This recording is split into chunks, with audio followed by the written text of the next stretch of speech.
ಪ್ರಿಯ ನಿರೀಕ್ಷಕರೇ ನಮಸ್ಕಾರ. ಬೀರ್ಬಲ್ನ ವಿಶೇಷ ಕಾರ್ಯಕ್ರಮಕ್ಕೆ ಆತ್ಮೀಯವಾದ ಸ್ವಾಗತ. ವೀಕ್ಷಕರೇ, ಈ ಮಳೆ ಇದೆಯಲ್ಲ ಒಂದೇ ಸಲ ಸುರಿದು ಬಿಡೋದಿಲ್ಲ. ಧರೆಗಿಳಿಯೋದಕ್ಕೂ ಮುನ್ನ ಒಂದಷ್ಟು ಸೂಚನೆಯನ್ನು ಕೊಟ್ಟಿರುತ್ತೆ. ಆಕಾಶದಲ್ಲಿ ಕಪ್ಪನೆಯ ಮೋಡ ಆವರಿಸಿ ಆ ಮೋಡಗಳು ಬಡಿದು ಗುಡುಗು ಸಿಡಿಲು ಬಂದು ಆಮೇಲೆ ಮಳೆ ಹಾಕೋದು. ಹಂಗೆ ಈ ಯುದ್ಧವೂ ಅಷ್ಟೇ. ಯುದ್ಧ ಶುರುವಾಗುತ್ತೆ ಅಂದರೆ ಅದರ ಮುನ್ಸೂಚನೆ ಇದ್ದೇ ಇರುತ್ತೆ. ಅಂತಹದ್ದೇ ಮುನ್ಸೂಚನೆ ಈಗ ದೇಶದಲ್ಲಿ ಸಿಗ್ತಾ ಇದೆ. ದೆಹಲಿಯಲ್ಲಿ ಈಗ ಇದ್ದಕ್ಕಿದ್ದಂತೆ ಯುದ್ಧದ ಸಿದ್ಧತೆಗಳ ರೀತಿಯಲ್ಲಿ ಮಾಕ್ ಡ್ರಿಲ್ ಅಥವಾ ತುರ್ತು ತಾಲೀಮು ಶುರುವಾಗಿದೆ. ಈ ಬೆಳವಣಿಗೆ ಹಿಂದೆ ಏನಿರಬಹುದು? ಇದು ಮುಂಬರುವಂತಹ ಯಾವುದೋ ದೊಡ್ಡ ಅಪಾಯದ ಮುನ್ಸೂಚನೆಯ? ಪಾಕಿಸ್ತಾನದ ಮೇಲೆ ಯುದ್ಧ ಶುರುವಾಗೇ ಬಿಡುತ್ತಾ? ಹಾಗಾದ್ರೆ ಇದೆಲ್ಲದರ ಬಗ್ಗೆ ಡಿಟೇಲ್ ಆಗಿ ಮಾತಾಡ್ತಾ ಹೋಗ್ತೀನಿ. ವಿಡಿಯೋವನ್ನು ಕೊನೆವರೆಗೂ ಮಿಸ್ ಮಾಡದೆ ನೋಡಿ. ವೀಕ್ಷಕರೇ, ಈಗ ದೆಹಲಿಯಿಂದ ಬರ್ತಾ ಇರುವಂತಹ ದೊಡ್ಡ ಸುದ್ದಿ ಏನಂದ್ರೆ, ದೆಹಲಿಯಲ್ಲಿ national disaster management authority NDMA sudden ಆಗಿ ಮಾಕ್ ಡ್ರಿಲ್ ಅನ್ನ ಘೋಷಣೆ ಮಾಡಿದೆ. ಈ ಮಾಕ್ ಡ್ರಿಲ್ ಬಗ್ಗೆ ಮಾತನಾಡಬೇಕಾದ್ರೆ ನಮಗೆ ಮತ್ತೆ ನೆನಪಿಗೆ ಬರೋದು 2025ರ ಘಟನೆಗಳು. ಅವತ್ತು ಭಾರತದಲ್ಲಿ ಇಂತಹದ್ದೇ ತಾಲೀಮ್ ನಡೆಸೋದಕ್ಕೆ ಪ್ಲಾನ್ ಮಾಡಿಕೊಳ್ಳಲಾಗಿತ್ತು. ಆದರೆ ಕೊನೆಗೆ ಅದು ಆಪರೇಷನ್ ಸಿಂಧೂರಾಗಿ ಬದಲಾಗಿಬಿಡುತ್ತೆ. ಈಗ ದೆಹಲಿಯ ಈಶಾನ್ಯ ಜಿಲ್ಲೆಗಳಲ್ಲಿ ಈ ಕಾರ್ಯಕ್ರಮ ನಡೀತಾ ಇದೆ ಅಂದರೆ ಮತ್ತೆ ಆಪರೇಷನ್ ಸಿಂಧೂರ್ ಮಾದರಿಯ ದಾಳಿ ನಡೆಯುವಂತಹ ಸಂಭವ ಇದೆಯಾ? ಇಲ್ಲಿ ಇನ್ನೊಂದು ಕುತೂಹಲದ ಪ್ರಶ್ನೆ ಏನು ಗೊತ್ತಾ? ದೆಹಲಿಯ ಈಶಾನ್ಯ ಜಿಲ್ಲೆಯನ್ನೇ ಈ ತಾಲೀಮಿಗೆ ಯಾಕೆ ಆಯ್ಕೆ ಮಾಡಲಾಗಿದೆ? ಇದರ ಹಿಂದೆ ಏನಾದರೂ ವಿಶೇಷ ಕಾರಣ ಇದೆಯಾ ಅನ್ನೋದು. ನೋಡಿ, ದೆಹಲಿಯ ಈ ಭಾಗದಲ್ಲಿ ಕರಾವಳ್ ನಗರ, ಯಮುನಾ ವಿಹಾರ್ ಮತ್ತು ಸೀಲಂಪುರದಂತಹ ಪ್ರದೇಶಗಳಿದೆ. ಸಾಮಾನ್ಯವಾಗಿ NDMA ವರ್ಷಕ್ಕೆ 1 ಅಥವಾ 2 ಬಾರಿ ಇಂತಹ ತಾಲೀಮನ್ನು ನಡೆಸುತ್ತೆ. ಆದರೆ ಇಷ್ಟು ಕಡಿಮೆ ಅವಧಿಯ ನೋಟಿಸ್ನಲ್ಲಿ ಇದನ್ನು ಯಾಕೆ ಮಾಡಲಾಗ್ತಿದೆ ಅನ್ನೋದೇ ಈಗ ಹುಟ್ಟುಕೊಂಡಿರುವಂತಹ ದೊಡ್ಡ ಪ್ರಶ್ನೆ. ಅಲ್ಲದೆ ರೀಸೆಂಟಾಗಿ ಒಂದು ಭಯೋತ್ಪಾದಕ ಮಾಡ್ಯೂಲನ್ನು ಪತ್ತೆ ಹಚ್ಚಲಾಗಿತ್ತು. ತುಂಬ ದೊಡ್ಡ ನೆಟ್ವರ್ಕು ಸಿಕ್ಕಿಬಿದ್ದಿತ್ತು. ಇದ್ರ ಬಗ್ಗೆ ಡೀಟೇಲ್ ಆಗಿ ನಾವು ಮಾತಾಡಿದ್ವಿ ಕೂಡ.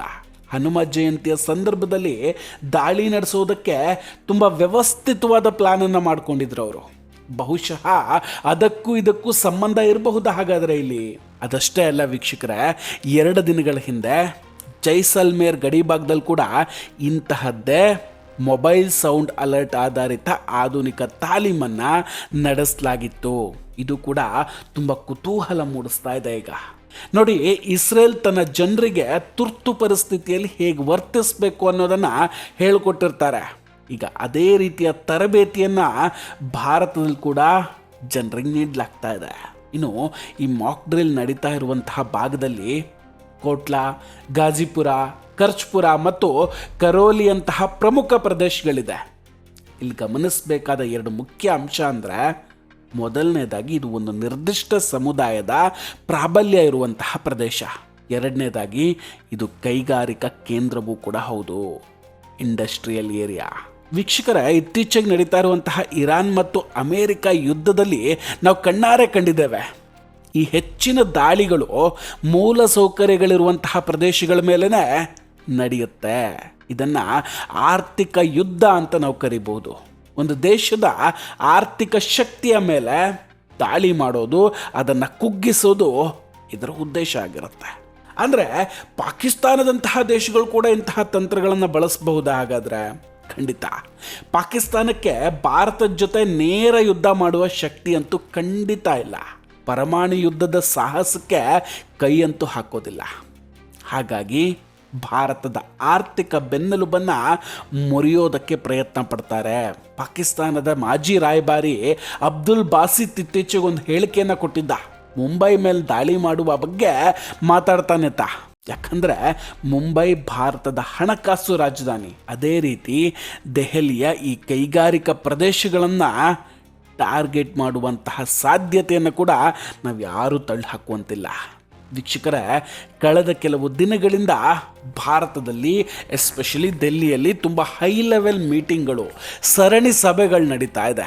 ಕ್ಯಾಬಿನೆಟ್ ಕಮಿಟಿ ಆನ್ ಸೆಕ್ಯೂರಿಟಿ ಸಭೆಗಳು, ಪ್ರಧಾನಿ ಮೋದಿ ಅವರು ಮತ್ತು ಅಜಿತ್ ದೋವಲ್ ಅವರ 1-to-1 ಮೀಟಿಂಗು, ಹೀಗೆ ತುಂಬ ಮೀಟಿಂಗ್ಸ್ಗಳಾಗ್ತಾ ಇದೆ. ಇತ್ತ ಪಾಕಿಸ್ತಾನದ ಮಾಧ್ಯಮಗಳು ಭಾರತ ಫಾಲ್ಸ್ ಫ್ಲಾಗ್ ಕಾರ್ಯಾಚರಣೆ ನಡೆಸಿ ನಮ್ಮ ಮೇಲೆ ದಾಳಿ ಮಾಡಬಹುದು ಅಂತ ಕೂಗಾಡ್ತಾ ಇದೆ. ಪಾಪ ಪಾಕಿಸ್ತಾನದ ಪತ್ರಕರ್ತರು ಹಾಗೂ ನಮ್ಮಲ್ಲಿನ ಕೆಲ ಮುಟ್ಟಾಳರ ಪ್ರಕಾರ ಮೋದಿಜಿ ಚುನಾವಣೆಗಳಿಗಾಗಿ ಇಂತಹ ದಾಳಿಗಳನ್ನು ಮಾಡ್ತಾರೆ, ಈ ಭ್ರಮೆಯಲ್ಲೇ ಬದುಕ್ತಾ ಇದ್ದಾರೆ. ನೋಡಿ, ಪ್ರತಿ ಬಾರಿ ಭಾರತ ದಾಳಿ ಮಾಡಿದಾಗ ಮೋದಿಜಿ ಚುನಾವಣೆಗಾಗಿ ಮಾಡಿದ್ರು ಅಂತಲೇ ವಿರೋಧ ಪಕ್ಷಗಳು ಹೇಳ್ಕೊಂಡು ಬಂದಿದ್ದಾವೆ. ಆದರೆ ಭಾರತದ ಪ್ರಜಾಪ್ರಭುತ್ವ ಇವರು ಯಾರಿಗೂ ಅರ್ಥ ಆಗೋದಿಲ್ಲ. ಭಾರತ ನಿರಂತರವಾಗಿ ಚುನಾವಣಾ ಮೋಡ್ನಲ್ಲಿರುತ್ತೆ. ಒಂದಿಲ್ಲ ಒಂದು ಚುನಾವಣೆಗಳು ನಡೀತಾನೆ ಇರುತ್ತೆ ದೇಶದಲ್ಲಿ. ಹೀಗಿರುವಾಗ ಯುದ್ಧಕ್ಕೂ ಚುನಾವಣೆಗೂ ಸಂಬಂಧ ಇದೆ ಅನ್ನೋದೇ ದೊಡ್ಡ ತಪ್ಪಾಗ್ಬಿಡುತ್ತೆ. ಆದರೆ ಸದ್ಯದ ಪರಿಸ್ಥಿತಿಯಲ್ಲಿ ಪಾಕಿಸ್ತಾನದ ಸ್ಥಿತಿಯಂತೂ ಬಹಳ ಗಂಭೀರವಾಗಿದೆ. ಇರಾನ್, ಇಸ್ರೇಲ್ ಮತ್ತು ಅಮೆರಿಕ ನಡುವಿನ ಯುದ್ಧದಲ್ಲಿ ಪಾಕಿಸ್ತಾನ ಇರಾನ್ ವಿರುದ್ಧ ಅಮೆರಿಕಕ್ಕೆ ಸಹಾಯ ಮಾಡಬೇಕಾದ ಒತ್ತಡದಲ್ಲಿದೆ. ಆದರೆ ಇರಾನನ್ನು ಎದುರು ಹಾಕ್ಕೊಳ್ಳೋದಕ್ಕೆ ಧೈರ್ಯ ಇಲ್ಲ. ಇತ್ತ ಇರಾನ್ನ IRGC ಕೂಡ ಒಂದು ಪ್ರಾದೇಶಿಕ ದೇಶ ಶತ್ರುಗಳಿಗೆ ಸಹಾಯ ಮಾಡ್ತಿದೆ ಅಂತ ಎಚ್ಚರಿಕೆಯನ್ನು ನೀಡಿತ್ತು. ಇದು ಪರೋಕ್ಷವಾಗಿ ಪಾಕಿಸ್ತಾನಕ್ಕೆ ನೀಡಿದಂತಹ ಎಚ್ಚರಿಕೆ. ಟ್ರಂಪ್ ಅವರು ಕೂಡ ಪಾಕಿಸ್ತಾನದ ಬಗ್ಗೆ ಬಹಳ ವ್ಯಂಗ್ಯವಾಗಿ ಮಾತಾಡ್ತಿದ್ದಾರೆ. ಪಾಕಿಸ್ತಾನದ ಧ್ವಜವಿರುವ ಹಡಗುಗಳ ಬಗ್ಗೆ ಮತ್ತು ಪಾಕಿಸ್ತಾನದ ನಾಯಕರ ಬಗ್ಗೆ ಅವರ ಹೇಳಿಕೆಗಳು ಪಾಕಿಸ್ತಾನಕ್ಕೊಂದು ರೀತಿ ಸಾರ್ವಜನಿಕವಾಗಿ ಅವಮಾನ ಮಾಡ್ದಂಗಿದೆ.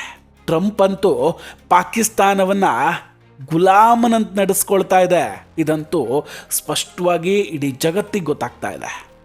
ಸಿರಿಯಾದಲ್ಲಿ ನಡೆದಂತೆಯೇ ಪಾಕಿಸ್ತಾನದಲ್ಲೂ ಕೂಡ ಬದಲಾವಣೆಗಳು ಆಗಬಹುದು.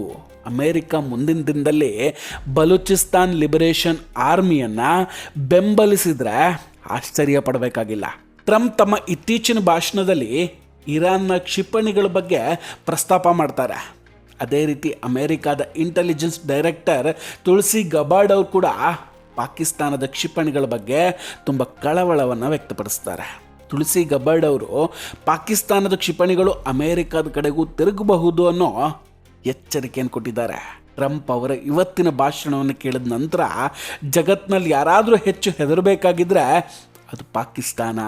ಅಮೆರಿಕವು ಪಾಕಿಸ್ತಾನದ ಮೇಲೆ ದಾಳಿ ಮಾಡೋದಕ್ಕೆಲ್ಲ ಸಿದ್ಧತೆಗಳನ್ನು ಮಾಡಿಕೊಂಡಂಗೆ ಕಾಣಿಸ್ತಾ ಇದೆ. ಹಾಗಾಗಿ ಅಬ್ದುಲ್ ಬಾಸಿತ್ತು ಭಾರತದ ನಗರವನ್ನು ಟಾರ್ಗೆಟ್ ಮಾಡ್ತೀವಿ ಅಂತ ಮಾತಾಡ್ತಾ ಇದ್ದಾನೆ. ಹಾಗಾದರೆ ದೆಹಲಿ ನಿವಾಸಿಗಳು ಈಗ ಭಯ ಪಡಬೇಕಾ? ಈ ಮಾಕ್ ಡ್ರಿಲ್ ನಿಜವಾದ ಯುದ್ಧದ ಮುನ್ಸೂಚನೆಯ? ನೋಡಿ, ದೆಹಲಿ ನಿವಾಸಿಗಳಿಗೆ ನಾವು ಹೇಳೋದೇನೆಂದರೆ ದಯವಿಟ್ಟು ಭಯ ಪಡಬೇಡಿ. ಖಂಡಿತ ಇಲ್ಲ. ದೆಹಲಿ ನಿವಾಸಿಗಳು ಭಯ ಪಡಬೇಕಾದ ಅವಶ್ಯಕತೆಯೇ ಇಲ್ಲ. ನಿಮ್ಮ ನಾಯಕರ ಮೇಲೆ ಮತ್ತು ರಕ್ಷಣಾ ಪಡೆಗಳ ಮೇಲೆ ನಂಬಿಕೆ ಇಟ್ಟರೆ ಸಾಕು. ಇದು ಕೇವಲ ಮುನ್ನೆಚ್ಚರಿಕೆ ಮತ್ತು ಜನರನ್ನು ಸಿದ್ಧಪಡಿಸುವಂತಹ ಕ್ರಮ. ಆಪರೇಷನ್ ಸಿಂಧೂರ್ ಸಮಯದಲ್ಲಿ ನಮ್ಮ ಸೈನ್ಯ ಬಹಳ ಸಂಯಮದಿಂದ ಇತ್ತು. ಆದರೆ ಈ ಬಾರಿ ಯಾವುದೇ ನಿರ್ಬಂಧಗಳಿಲ್ಲದೆ ಮುನ್ನುಗ್ಗುವ ವಿಶ್ವಾಸ ನಮ್ಮ ಸೈನ್ಯಕ್ಕಿದೆ. ನಾವು ಎಂತಹದ್ದೇ ಪರಿಸ್ಥಿತಿಯನ್ನು ಎದುರಿಸುವುದಕ್ಕೂ ಸಿದ್ಧರಿದ್ದೇವೆ, ಜೊತೆಗೆ ಸಿದ್ಧವಾಗಿರಬೇಕು ಕೂಡ. ವೀಕ್ಷಕರ, ಇದೆಲ್ಲದರ ಬಗ್ಗೆ ನಿಮ್ಮ ಅಭಿಪ್ರಾಯ ಏನು? ದಯವಿಟ್ಟು ಕಮೆಂಟ್ ಮಾಡಿ ತಿಳಿಸಿ. ನಾವು ಕೊಟ್ಟಂತಹ ಮಾಹಿತಿಗಳು ನಿಮಗಿಷ್ಟ ಆಗಿದ್ದರೆ ವಿಡಿಯೋವನ್ನು ಲೈಕ್ ಮಾಡಿ ಹಾಗೂ ಶೇರ್ ಮಾಡಿ. ಇನ್ನೂ ಕೂಡ ನಮ್ಮ ಬೀರ್ಬಲ್ ಚಾನಲನ್ನು ಸಬ್ಸ್ಕ್ರೈಬ್ ಮಾಡಿಲ್ಲ ಅಂದರೆ ಈ ಕೂಡಲೇ ಸಬ್ಸ್ಕ್ರೈಬ್ ಮಾಡಿ ಹಾಗೂ ಬೆಲ್ ಐಕಾನನ್ನು ಕ್ಲಿಕ್ ಮಾಡಿ. ನಮಸ್ಕಾರ, ಟೇಕ್ ಕೇರ್ ಆ್ಯಂಡ್ ಬಾಯ್ ಬಾಯ್. ಮತ್ತೆ ಭೇಟಿಯಾಗೋಣ. ಜೈ ಹಿಂದ್.